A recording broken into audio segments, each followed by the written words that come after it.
I realized that I left my rifle leaning up against a tree. So I'm like, fuck, I need to get this thing. So I reach out of my sleeping bag. Listen up, maggots. This is the Grouch coming at you loud and clear with another edition of the Weekend Warriors podcast. This is the place for real, no bullshit talk on the harsh realities and irreverent humor around military life. So sit the fuck down, strap in, and get ready for a raw, no-holds-barred discussion. This is the Weekend Warriors. Hey, welcome again to another episode of the Weekend Warriors podcast. Joining me this evening, we've got Bert. Hi. Jesus. We've got Steven. What's up? Working late nights. Live, And laugh, love it. for the first time, we've got Mr. Robot. How you doing, Hello, DJ? guys. I'm good. How's everyone? Are we going to have a dress code for this or something? Wow. There's no dress code. There is no dress code. Anarchy. Feel free to be as naked as you want, as long as you're not showing anything inappropriate. There's no dress code. There's no censorship whatsoever on the Weekend Warriors podcast. Don't let North Korea hear that. None of us are wearing pants. DJ just decided to go no pant, no shirt. Wow. Uh-oh. Really wish someone would stand up and their ass would be out. As we start all these podcasts, let's go around the room and check in with everybody. Berto, how was your day? Man, Cody just gave me the eyebrow lift. I'm getting ready to go visit him for a month, and not for good reasons. We're going on our annual, or not even annual, but our CTC rotation to NTC, the big validating thing. So it's always absolute mayhem. Got to do pack out and rail load and all that stuff. We've known it's been coming for 2 years, and yet we push everything off to the last minute. So naturally, in warrant officer fashion, I left at noon today and neglected pretty much all of it. All right. Yeah. It's not fun. It's not fun, man. Weren't you just there a couple of weeks ago? Yeah. You get frequent flyer miles, man. The Army has just one big annex card for everything. They're getting points out the ass, man. Yeah, someone's getting a cruise somewhere. Steven, what was your day like? Well, I woke up probably around 9:30, 10 o'clock. I didn't really do anything. I went to the bank, went over to my brother's to drop off some stuff, and that was it. All right. Low key day. Low key. God, sounds rough. Retirement is rough. Yeah. DJ, how was your day? Oh, man, just saving the world, man. Trying not to burn down. It's a blessing, man. I just laid out toolboxes all over again today. Trying to get ATEC, man, like proving to people, man, that it's the chromosomes, man. Once you get your chromosomes looking like a ladder and they don't do the twisting thing anymore, dude, you could just do so much shit. You could like stare at people for 5 minutes without blinking. You could like start drooling or freaking full send it. But nah, man, just working with projects, man, trying to integrate ATEC into systems that never touched them before, trying to show people that it's possible. You just need to learn how to program. It's so crazy that I think DJ's chromosomes are so good that he might have just one extra one there. Absolutely. It's like one or two. You stand in front of a tropo too long, you start to look like the ghouls from Fallout. Yeah, I'm sure you're down with that, aren't you? You're down with the sickness. Okay. We can start over. Working late nights. What was your day like, man? How was your day? Well, since I just got done working. Yeah, you did. 5 minutes before we started this, I don't know, man. Just keeping the grind. I was lucky enough to stay in the AC for about all of 5% of my day, so very sweaty. But no. Actually, I was checking on my soldiers' pay today because we're all broke. We don't get paid enough. But all of my PFCs and or below, right? They all had an extra $22 on their LES today. Why 22? I don't know. They had $22, right? The specialist didn't. Nobody above that rank either.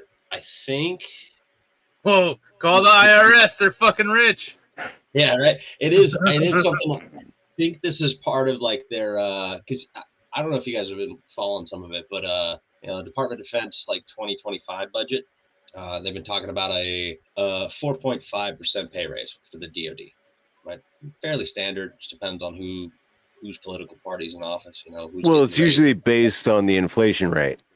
Exactly. So the inflation rate, right? They looked at it and they're like, these E4 and below, right? What they originally proposed was a 15% pay raise for them on top of the 4.5. So they're looking at a 19.5% pay raise for which is solid in my opinion.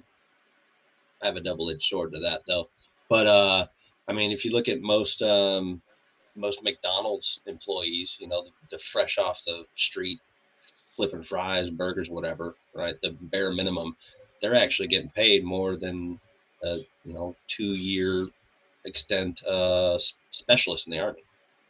So hopefully this pay raise kind of matches that baseline stuff, Yeah, I think that was the argument for it too.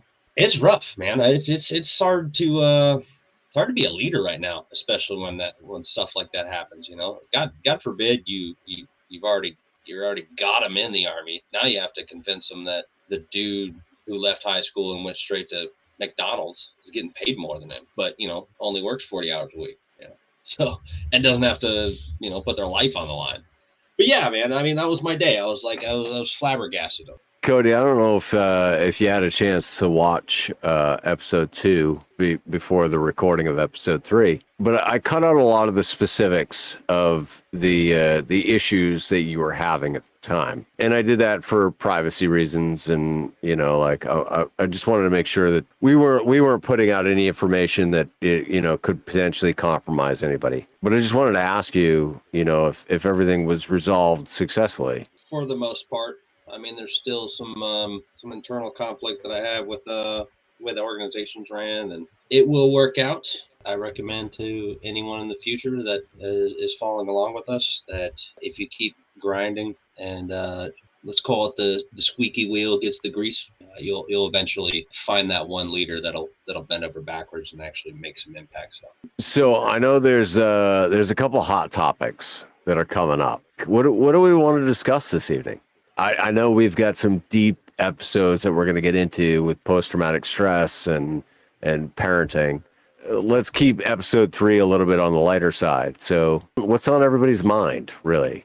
I know something Cody and I talked about today. How many heat casualties were out there at NTC? That's something I thought was pretty interesting, considering I'm going there.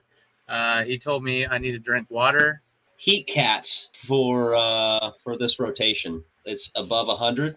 Holy shit! That's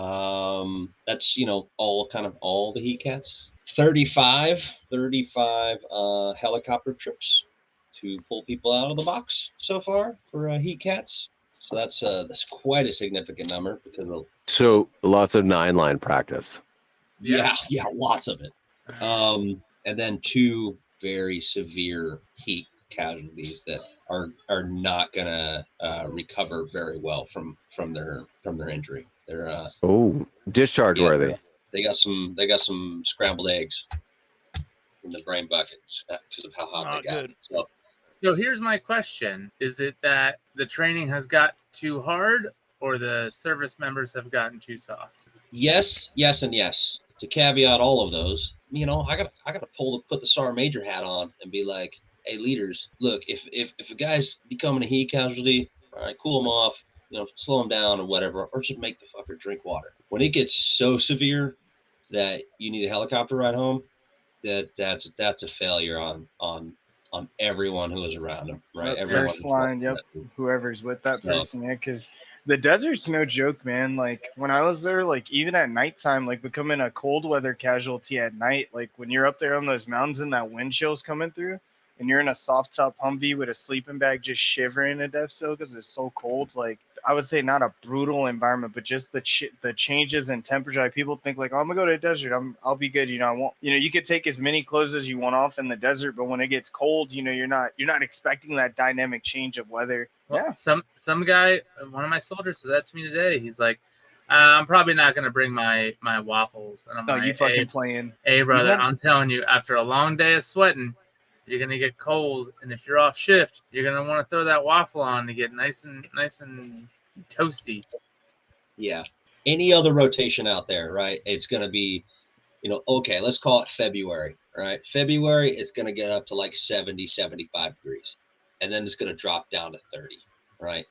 And yeah, you're going to freeze your nuts off at night. The worst time that I think is spring, right? April rotations, fucking brutal, right? 80, it can get up to 90, guaranteed to drop down to 40 at night. When you got 40-degree difference or 45, 50-degree difference, yeah, you put on your snivel gear at night and you're all good to go. But you want to keep it on because it doesn't warm up just enough in the morning. But then by the time you should have taken it off, right, you have already sweated through it.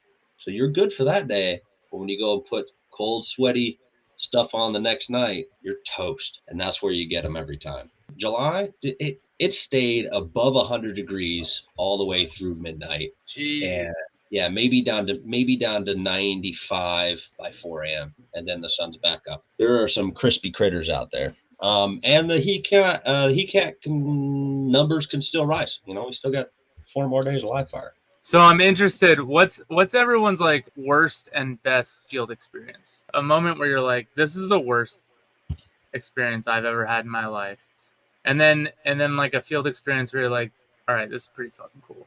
January of 04, prepping to go to Afghanistan by going to Fort Drum. It was negative 55 plus the wind chill. It was super fantastic. But let me tell you how fucking absolutely miserable that was. Like, it didn't matter how much cold weather gear you had on. It didn't matter the fucking Mickey Mouse boots and the fucking bear suit.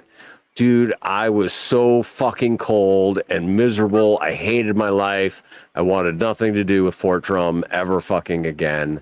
March 2nd of 2004, I was in Afghanistan. So let me ask you a question, because I'm going to lead this up with a cold weather story too. When you guys are out in the field and you go to sleep, where do you put your rifle? Up close to your body. You snuggle that bitch. That shit's a cold piece of steel. If you leave it out, that thing becomes like deaf ice. Yeah, you gotta sleep with it to keep But, the like, body. yeah.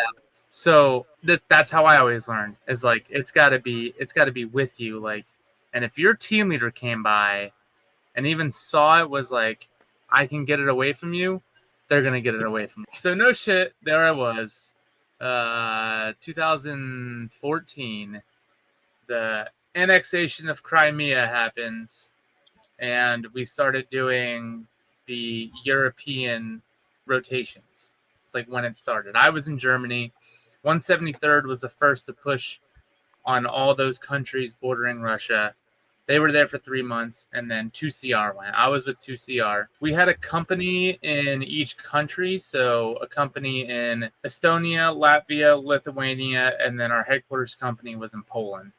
So it was just one squadron for all 4. Now it's like 4 fucking brigades for the same area. In the Lithuania, and we got the briefing, like, the guy was trying to be funny. He's like, here in Lithuania, we have 2 seasons, green winter and white winter, because it's so cold.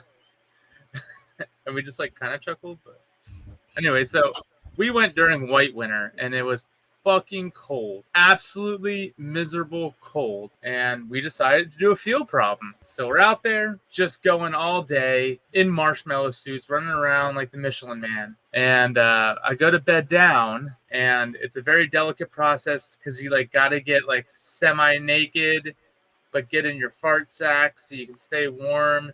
and I was just shivering absolutely fucking cold.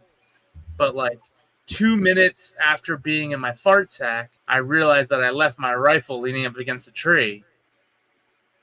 So I'm like, fuck, I need to get this thing. So I reach out of my sleeping bag with a bare hand, and I grab my rifle, and I pull it back inside my sleeping bag.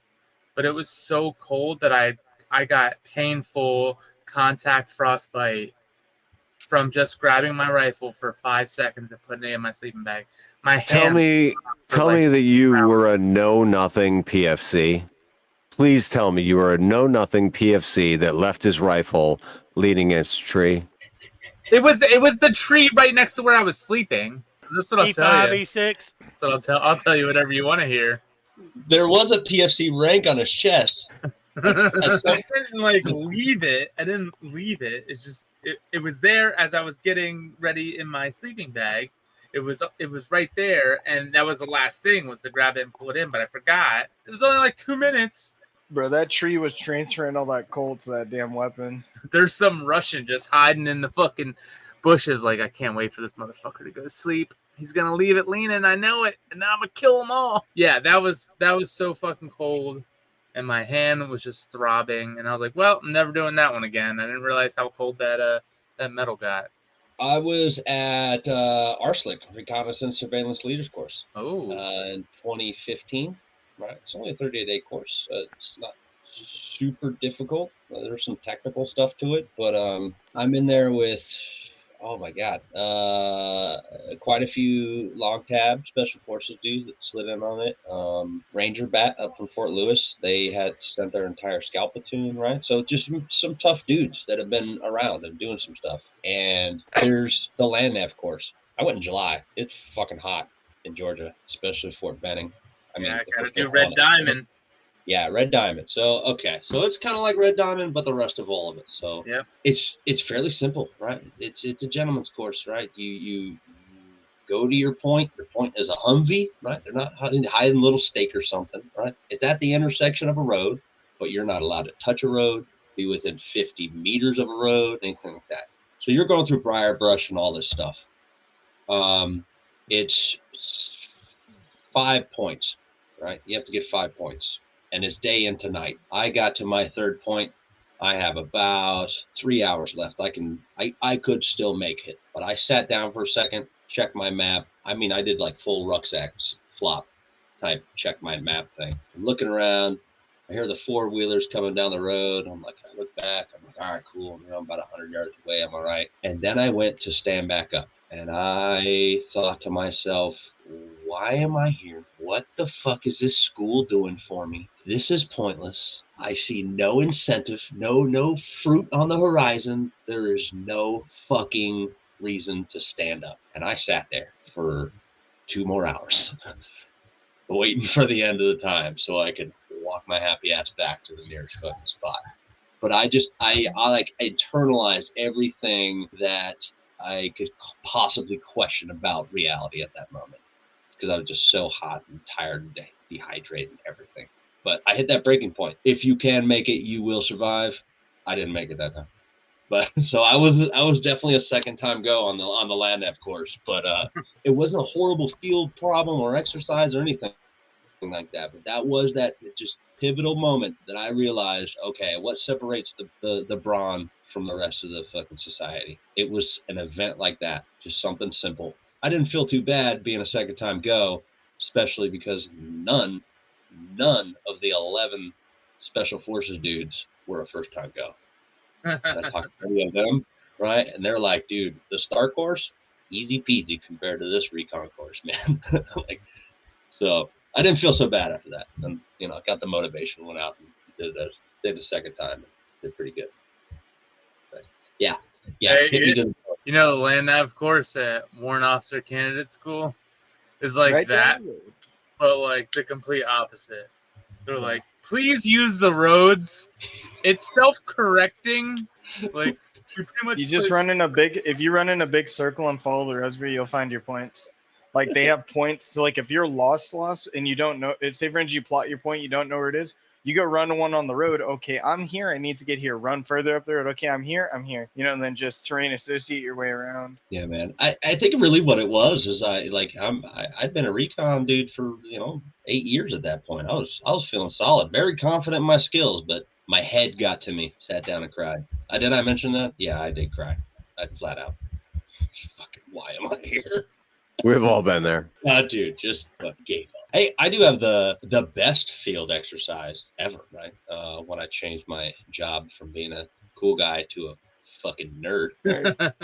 my best field exercise was with this goofy goober down here. All right, there was Bert, myself, and another dude, and we were like the battalion commo reps type deal, and we spent pretty much 90% of our time for JRTC chilling in the cab of an LMTV playing wordscapes. Like the a lot of it. The three of us on one little cell phone, like, hey man, what's this fucking word? That was it. And it was so nice because it was that was kind of a miserable rotation for everyone, but we spent so much of it trying to break away ourselves from the fucking chaos, and it ended up being fucking awesome. Yeah, the big part of that was there was one key person we all hated and refused to work with, and we did not want to go inside the talk. We just refused. We weren't allowed to be out doing anything. So we're like, all right, we're just going to hold up in this truck, and when they need us, they need us. But we're going to stay here and we're going to hide. It did come to a point where we were very, very in touch with each other. Not touching each other, but in touch. Like where if somebody farted, you could tell exactly what MRE they ate fucking 4 hours earlier. That type of thing. Holy shit. My best friend's gay? Yeah, something like that. But we were there, man. It was it was fun. That was my first major experience as a non-combat arms dude. And I was like, hey, I can finally enjoy the field. I don't have to sleep on the ground anymore. Laughs in 25 series as you see poor S3 personnel pounding in grounding stakes, and they're like, hey, we need people to set up, and you're pretending to do some shit around the stacks, like, yeah, hey, we're actually working on a network, and dude, satellite, hey, unplug that cable quick. Hey, the internet said, yeah, we're busy right now, sorry, can't go out there. You know, it was the year after I reclassed from combat arms to signal that I actually started liking outdoor winter sports, because like, why would I want to go outdoors? I lived out there. I hated it. Like going out in the winter, absolutely not. I want to stay inside where it was warm. That following year, I was like, you know what? I should get out and go snowboarding. I don't have to be out there as much anymore. Might as well start ice fishing while you're at it. Hey, make snow angels. I made a stupid comment to my to one of my first sergeants. He was about to retire, and I was like, "Hey, first sergeant, what are you gonna do when you leave the army? You gonna just travel the U.S.? You gonna go camping a lot?" And he looked at me. He's like, "I spent 24 fucking years camping. Do you think I'm gonna fucking spend another day outside?" No. I was like, "All right, dumb question. I'm gonna go sweep the motor pool." With a mop. I don't know. I'm just Bro, that was the engineer brigade next to us when I was stationed in Germany. They were they got in trouble or some shit, bro.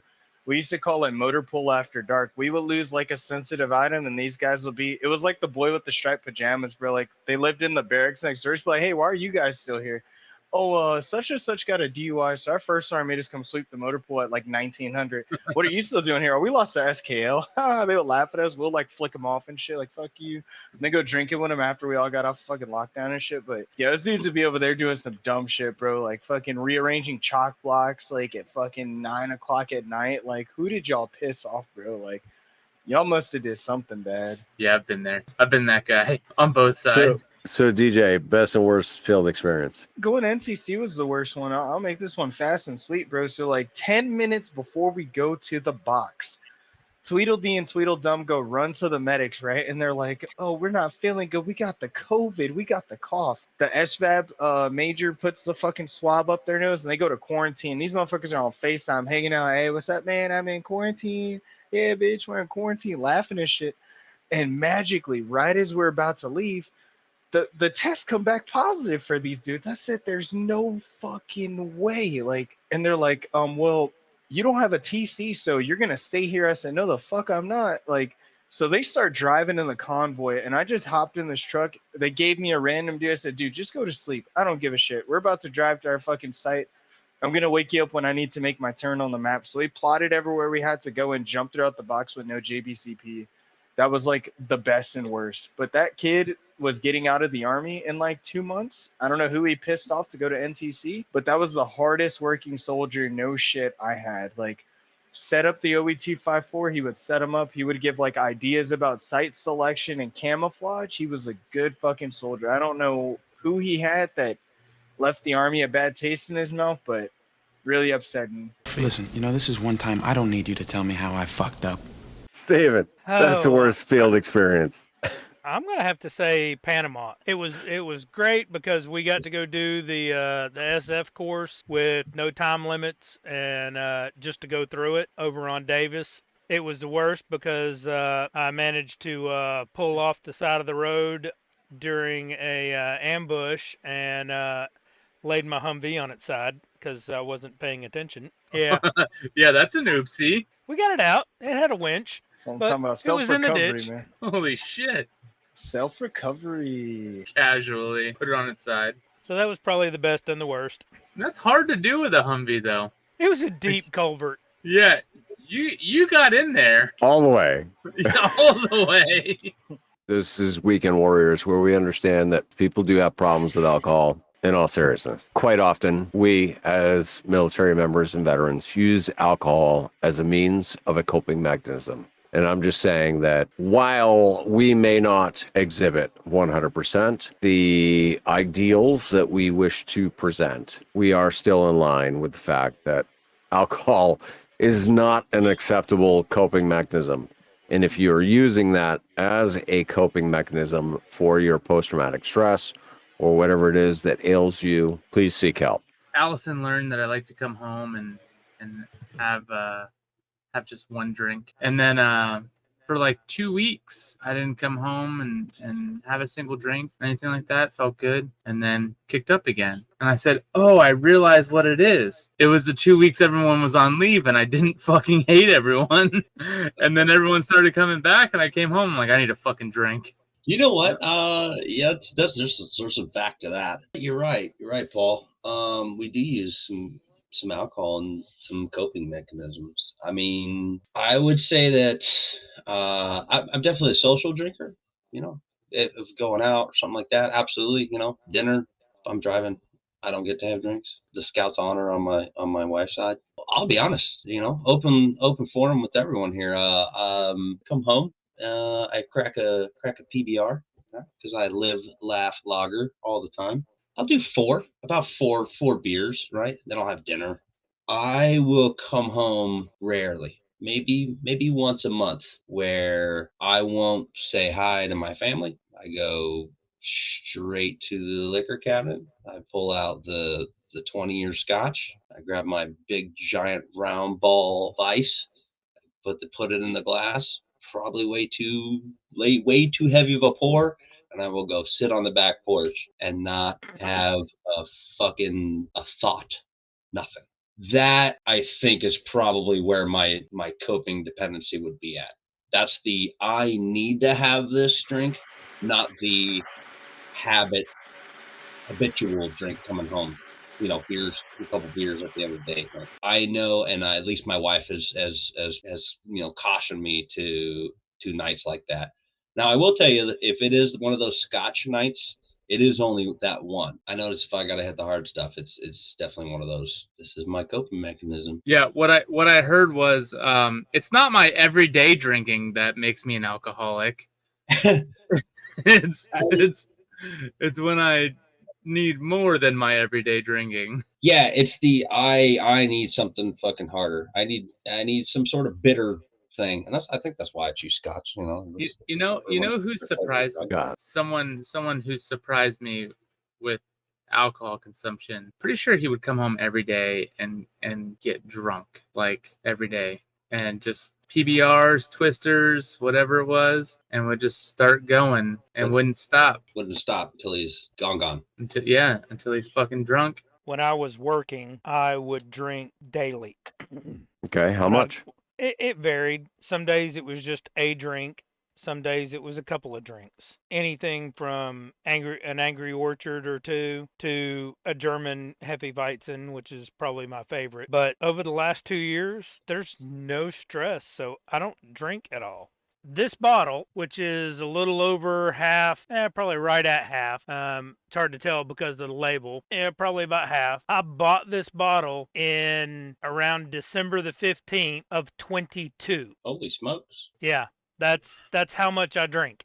I will say that it is all based on the individual. If you drink to a point that you can recognize that it is impacting you, then yes, fix it yourself. But if you drink to a point where everyone around you can see it's impacting you, fucking listen to them. Do something about it. Do something about it.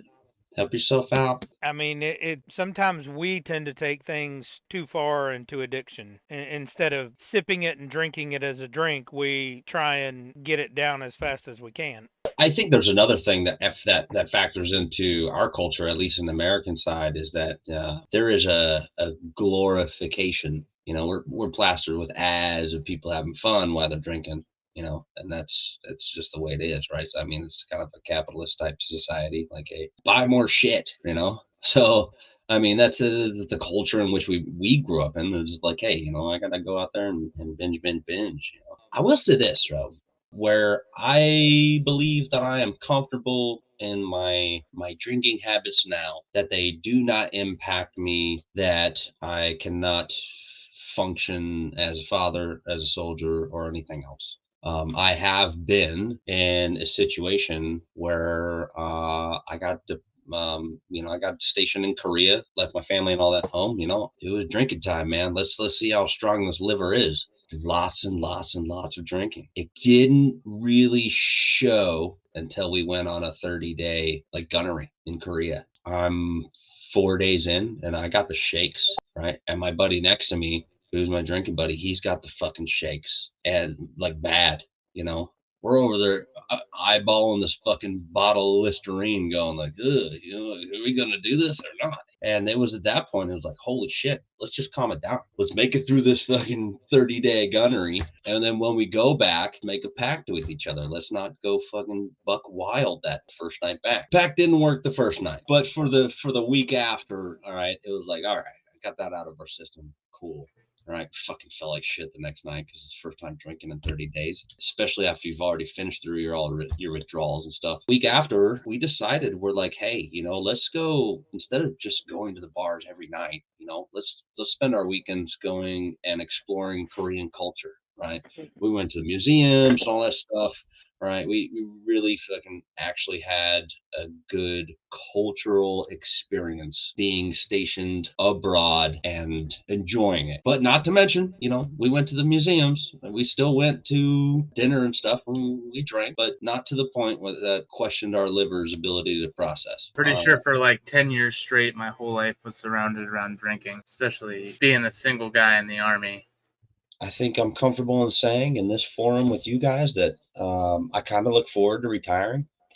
Hell yeah. And maybe taking my 4, 5, 6, 8 beers after work type thing and turn that into smoking half a bowl and passing out and just enjoying not hearing my tinnitus anymore. I always said that was the first thing that I was going to do when I retired. Sit on the front porch and smoke a joint. And I have still yet to do that. Now, I know, 2.5 years and I've failed miserably. I have, however, dabbled in CBD because the Delta 8s are legal here in Tennessee. It made my tinnitus worse. It made my arthritis worse. I would lay in bed hearing my fucking tinnitus just going off. I mean, I can hear it right now, but it was, I mean, it was amplified, and I was like, I can't deal with this. I realized that fucking marijuana is one of the greatest gifts that we were ever given, and shame on us for like making it a taboo thing, because I will tell you that my quality of life has dramatically increased given a lack of pills. Now I'm still doing therapy. This is my group therapy, and I go to individual therapy, but this is my group therapy. But I no longer have to take a handful of pills 3 times a day. I just smoke a little bit of weed. And so I don't know. I think that we should be more open to the fact that cannabis is short-lived. It doesn't give you a hangover like alcohol does. It doesn't dehydrate you like alcohol does. There are 1,000 more upsides to cannabis than there is to alcohol. And I got the wrong stuff because it gave me freaking panic attacks and It comes down to the science of it. I mean, it's Mother Nature. It's a fucking plant. They have determined, based on the qualities of the plant, different strains will give you different reactions.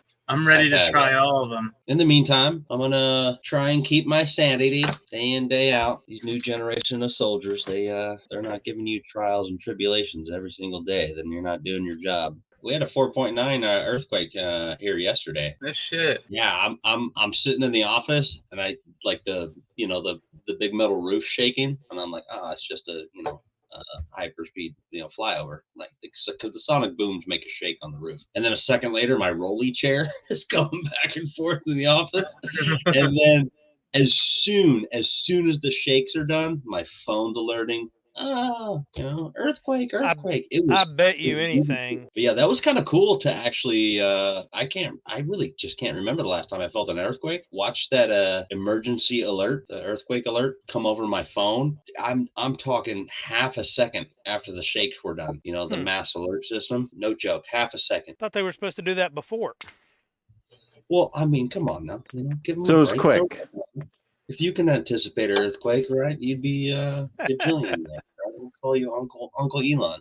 But yeah, for real. It was just kind of cool to see that technology actually happen. All right. And it was finally nice to have an alert on my phone, not be some random Amber alert. That's why I won't go anywhere near Yellowstone. Dude, have you seen all the prediction about how Yellowstone is going to be the fucking cataclysmic end of the fucking world? It's going to explode like a volcano. Well, it is. It's going to create the fucking massive dust cloud that creates an ice age. I want no part of that. I want to be as far away from that as possible. I can withstand a fucking ice age here. But the cloud will just totally destroy everything. And I mean, if you think about it, man, it takes about a week and a half by the time smoke goes around the planet. Most people have a 5-day window before they can not choke to death. So doom, gloom, and everything in between. Those videos of the Biscuit Basin blowing up the other day were pretty cool. Cool, but fucking scary as shit for the people that were there. And nobody got hurt. That easily looked like a fucking 150-foot crater. That was a big boy, right? Yeah. Everybody got really, really lucky, because if you look at the explosion that went up and out, I mean, you look at a lot of videos of 500-pound bombs dropping off. I mean, I know you're not dealing with shrapnel hit go out, but this literally was a cratering charge that went off. 300-degree water that on either side of this 4-foot wide boardwalk. Bye, Robert. He said, I gotta get off here. The woman is calling. Yeah, it's probably his inner woman. It's probably his inner woman. Yeah, he had to do a sit down wee. Speaking of the sit down wee, I was watching probably my new favorite sport. No homo. But water polo, I had no idea that all of those dudes on the U.S. team are 6'3" and above, 250 pounds or more of pure muscle. They swim the entire damn time, and if you're not the one with the ball in your hand, everyone else is trying to drown you. Grab you by your fucking Speedo and fucking drown you. So 2 things. 1, amazing athletes that I'm thinking deserve way more credit. And 2, I want to know who the hell designed that Speedo, because for some reason it just doesn't come off, break, or rip or nothing. I don't know what it is, right? It's the Italians. Yeah, man. The Italians. Those are some mean SOBs. My wife was telling me about something about excuse me, I forgot what sport, but there's an army female army officer.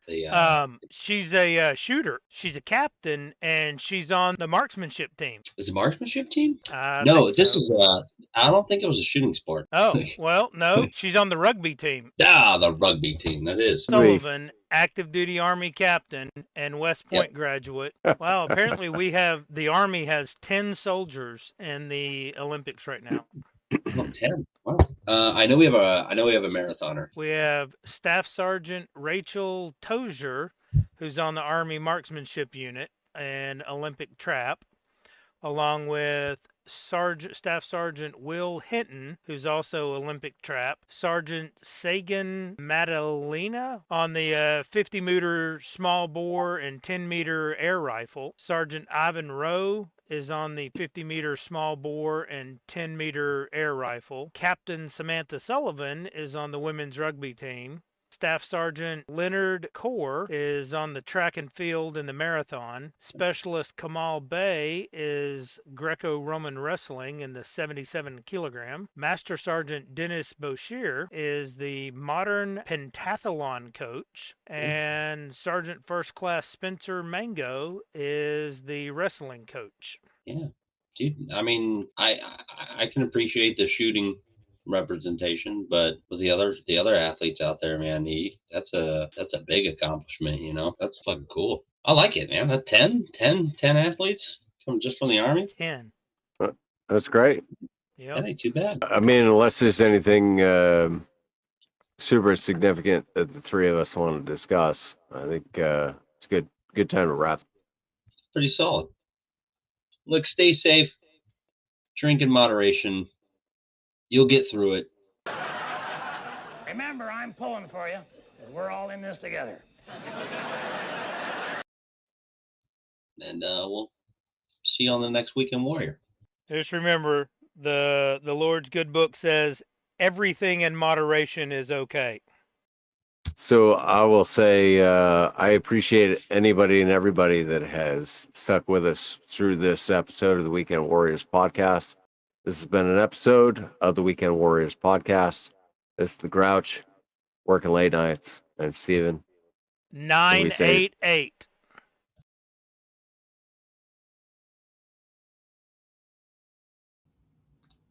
Like and subscribe.